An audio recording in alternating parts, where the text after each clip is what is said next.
மோகன்ராஜ் ஐயா அவர்கள் சமூக ஆர்வலர். மிக முக்கியமா சொல்லணும் அப்படின்னா, இந்த புத்தகத்தை எழுத ஈசன் எழில்விழியன் அண்ணா அவர்களுக்கு ஒரு ஊன்றுகோலா இருந்தவர் அப்படின்னே சொல்லலாம்.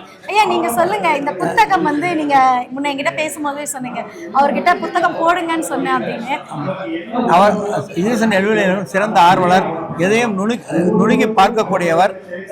அவரிடம் இது மாதிரி நிறைய எழுதியிருந்தார். அது வந்து நாளைக்கு டாக்குமெண்டேஷன் முக்கியம்.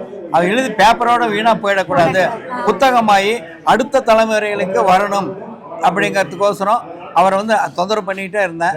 அவர் வந்து உண்மையிலே இந்த புத்தக வெளியீட்டுல எனக்கு என்னுடைய ஒரு கனவு, அதை நிறைவேற்றினார். அவருக்கு என்னுடைய வாழ்த்துக்களை தெரிவித்துக்கிறேன். மேலும் இது போல என் போன்ற வயதானவர்களுக்கு இது மாதிரி படிக்கக்குள்ள எங்களுக்கு பழைய நினைவுகள்லாம் வந்தது.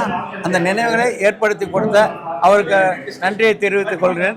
மேலும் அவர் சிறந்த சமூக ஆர்வலர், எதுவும் அணுகி பார்ப்பவர். சொன்னீங்க இல்லையா, அவர் புத்தகம் எழுத வந்து நான் சொன்னேன் போட சொன்னேன் அப்படின்னு.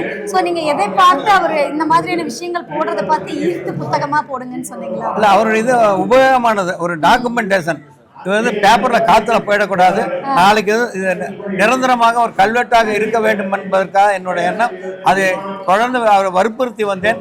என்னுடைய இதை ஏற்று அவர் உண்மையிலே செய்தது உண்மையிலே எனக்கு என்னுடைய கனவு ஒன்று நிறைவேறியது. அவருடைய நிறுவனத்தை பற்றி நீங்க அவர் வந்து உண்மையிலே ஒரு வியாபாரத்தை வந்து வியாபாரம் பார்க்காம ஒரு சேவையாக செய்பவர். நிறைய பொது இவர்களுக்கு ஆதரவு இல்லாதவர்கள் அவர்களுக்கெல்லாம் நிறைய குறைந்த விலையில கொடுத்து உதவுகிறார். ஒரு வியாபாரத்தை செய்வதில்லை, ஒரு சேவையாக தான் செய்கிறார் எதையுமே. சமூக ஆர்வலரா அவருடைய நிறுவனத்துக்கும் இதுக்கும் என்ன வித்தியாசம் நீங்க நினைக்கிறீங்க? எல்லா இடங்கள்லயுமே ஒரு பன்முகத்தன்மை கொண்டவராகவே இருக்காரு ஈசன் எழில்விழியன் அவர்கள். நாங்க ஒரு கொஞ்ச நாளைக்கு முந்தைய வானத்தில் 7 நட்சத்திரம் இது வந்தது கிரகங்கள். அப்பொழுது அவர் சொன்னது உடனே இரவு வந்து ஹோலி கிராஸுக்கு வந்து பார்த்து அதை மற்ற இடங்களும் கொண்டு போகும் என்பது அளவுக்கு ஆர்வம் உள்ளவர். மற்றவர்களும் தெரிஞ்சுக்கணும் அங்கிறதுக்கோசம் ஆர்வம் உள்ளவர் அவர். கண்டிப்பாங்க, அவங்களோட பகிர்ந்து நீங்க அவரோட நினைவுகளை பகிர்ந்து கொண்டதுக்கும் இந்த புத்தகம் நீங்களும் அவர் எழுத தூண்டுதல் கொடுத்ததுக்கும் நன்றி.